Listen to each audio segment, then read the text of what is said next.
Bharti news, सीधा, सटीक और निष्पक्ष। नमस्कार, मैं हूं श्वेता अरोड़ा मल्होत्रा और आप देख रहे हैं भारती न्यूज। फटाफट नजर डालते हैं आज की मुख्य 50 खबरों पर। प्रधानमंत्री नरेंद्र मोदी ने पुलवामा आतंकी हमले में शहीद होने वाले जवानों को दी श्रद्धांजलि। 5 साल पहले इस आतंकी हमले में सीआरपीएफ के 40 जवान हुए थे शहीद। शंभू बॉर्डर पर बड़ी संख्या में किसान मौजूद, दिल्ली की सभी सीमाएं सील, इंटेलिजेंस यूनिट अलर्ट। किसान आंदोलन के मद्देनजर हरियाणा के 7 जिलों में मोबाइल इंटरनेट सस्पेंड, 15 जिलों में धारा 144 लागू। पेट्रोल डीजल की किल्लत, फल सब्जियां हुई महंगी। किसान संगठन 15 फरवरी को 4 घंटे के लिए करेंगे ट्रेनों का चक्का जाम। पंजाब में कल 12 बजे से 4 बजे तक रेलवे ट्रैक जाम करेंगे किसान। किसानों के प्रदर्शन के बीच हिंसा में अब तक डीएसपी समेत हरियाणा पुलिस के 24 जवान घायल। पश्चिम बंगाल के संदेशखाली में 9 फरवरी से लागू धारा 144 को कलकत्ता हाईकोर्ट ने हटाने का दिया आदेश। महिलाओं की सुरक्षा खतरे में, बस मार्शल्स पर एलजी के फैसले के खिलाफ हाईकोर्ट पहुंची आप सरकार। चित्रकूट में बुंदेलखंड गौरव महोत्सव के दौरान बम फटा, 3 लोगों की दर्दनाक मौत। कांग्रेस ने राज्यसभा चुनाव के लिए आज 4 उम्मीदवारों की एक सूची की जारी। इसमें कांग्रेस की पूर्व अध्यक्ष सोनिया गांधी, वरिष्ठ कांग्रेस नेता और अधिवक्ता अभिषेक मनु सिंघवी, डॉक्टर अखिलेश प्रसाद सिंह और महाराष्ट्र से चंद्रकांत हंदोरे का नाम शामिल है। मणिपुर के इम्फाल ईस्ट में मंगलवार को फिर हिंसा भड़क उठी। गोलीबारी में 1 की मौत और 3 लोग घायल हुए हैं। उपद्रवियों ने पेंगई के पुलिस ट्रेनिंग सेंटर में हमला किया और हथियार लूटने की कोशिश की। तमिलनाडु विधानसभा में आज सीएम स्टालिन एक देश एक चुनाव के खिलाफ पेश करेंगे प्रस्ताव। इससे पहले संयुक्त अरब अमीरात के 2 दिवसीय दौरे पर अबू धाबी पहुंचे प्रधानमंत्री नरेंद्र मोदी का भारतीय समुदाय ने किया जोरदार स्वागत। उनसे मिलने के लिए बड़ी संख्या में पहुंचे भारतीय। यूएई की धरती से पीएम मोदी ने तीसरे कार्यकाल पर जताया भरोसा, भारतीयों को दी जीत की गारंटी। पीएम मोदी ने आज अबू धाबी में हिंदू मंदिर का किया उद्घाटन, फिर दोहा के लिए हुए रवाना। अबू धाबी में इस मंदिर की नींव पीएम नरेंद्र मोदी ने ही रखी थी। मोदी जैसा पीएम नहीं देखा, यूएई पहुंचे भारतीय प्रधानमंत्री की पाकिस्तानी एक्सपर्ट साजिद तरारे ने जमकर की तारीफ, अपनों को फटकारा। कांग्रेस संसदीय दल की अध्यक्ष सोनिया गांधी ने आज राज्यसभा का नामांकन दाखिल किया। सोनिया गांधी राज्यसभा का चुनाव राजस्थान से लड़ने जा रही हैं। बंगाल में धक्का मुक्की में गाड़ी से गिरकर घायल हुए बीजेपी प्रदेश अध्यक्ष ममता सरकार के खिलाफ कर रहे थे प्रदर्शन।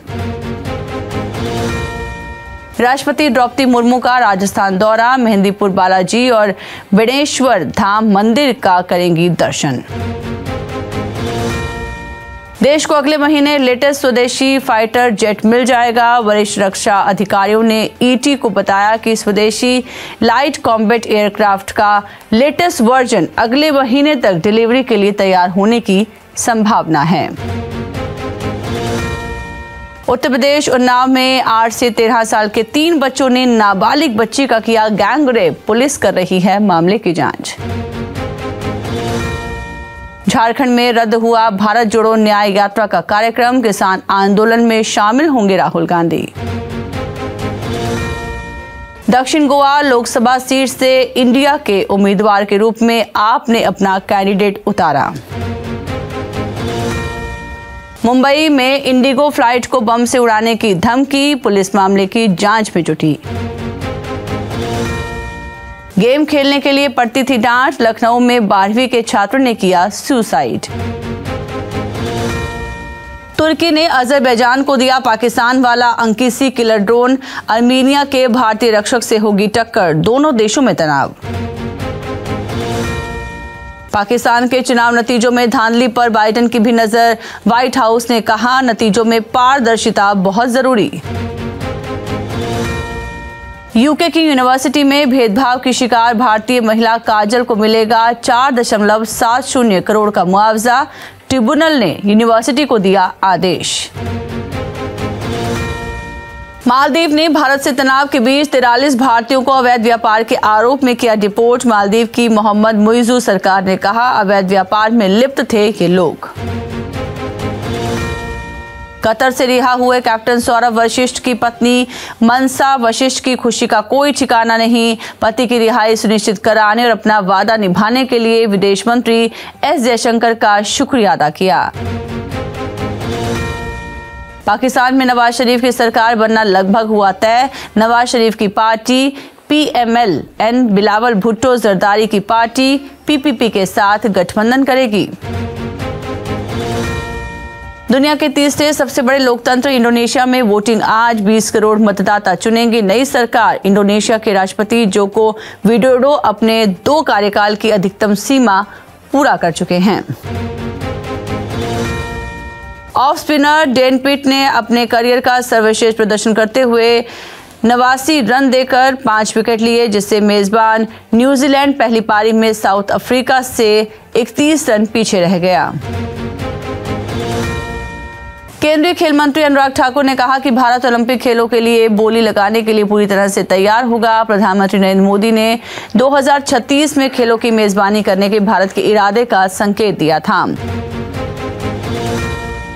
ऑस्ट्रेलियाई बाएं हाथ की बेथ मुनी महिला प्रीमियर लीग यानी कि WPL 2024 के 2024 संस्करण के लिए गुजरात जायंट्स के कप्तान के रूप में लौट आई हैं। अपने संभावित टेस्ट पदार्पण की पूर्व संध्या पर बोलते हुए ध्रुव जुरेल ने अपने हीरो के बारे में खुलकर बात की और भारतीय टीम की बस में सीट पाने के अपने अनुभव पर चर्चा की। इंग्लैंड के कप्तान बेन स्टोक्स ने कहा कि ये अपने 100वें राजकोट टेस्ट पर ज्यादा ध्यान केंद्रित नहीं करना चाहते हैं और इसके बजाय अपनी ऊर्जा भारत के खिलाफ काम पूरा करने में लगाना चाहते हैं। तेज गेंदबाज ऑली रॉबिन्सन ने कहा कि वो और जेम्स एंडरसन उस समय जसप्रीत बुमराह की क्षमता और क्लास से आश्चर्यचकित थे जब भारत के तेज गेंदबाज ने विशाखापट्टनम में दूसरे टेस्ट में रिवर्स स्विंग में मास्टर क्लास का प्रदर्शन किया।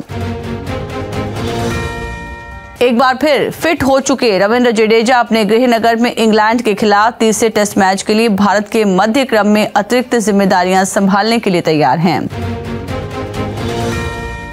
जहां मैनचेस्टर सिटी ने FC कोपेनहेगन में 3-1 की जीत के साथ अपनी खिताबी साख प्रदर्शित की, वहीं रियल मैड्रिड ने चोट की समस्या से उबरते हुए RB लिप्जिग को 1-0 से हराया। 1 साल से अधिक के अंतराल के बाद ट्रेंट बोल्ट की न्यूजीलैंड T20 टीम में वापसी के साथ ब्लैक कैप्स ने ऑस्ट्रेलिया के खिलाफ श्रीलंका के एक मजबूत लाइनअप की घोषणा की।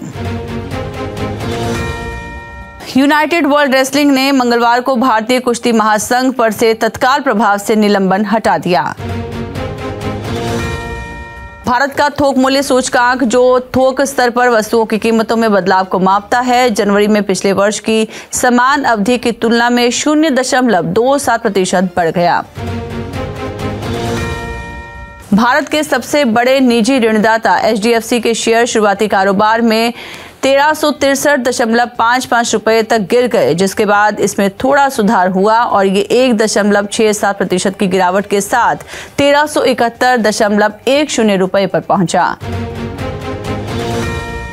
पेटीएम के शेयरों में लगातार दूसरे सत्र में भारी गिरावट दर्ज की गई है और ये रिकॉर्ड निचले स्तर पर पहुंच गया है। पिछले 10 कारोबारी सत्रों में पेटीएम का बाजार पूंजीकरण 20,000 करोड़ रुपए से अधिक गिर गया है।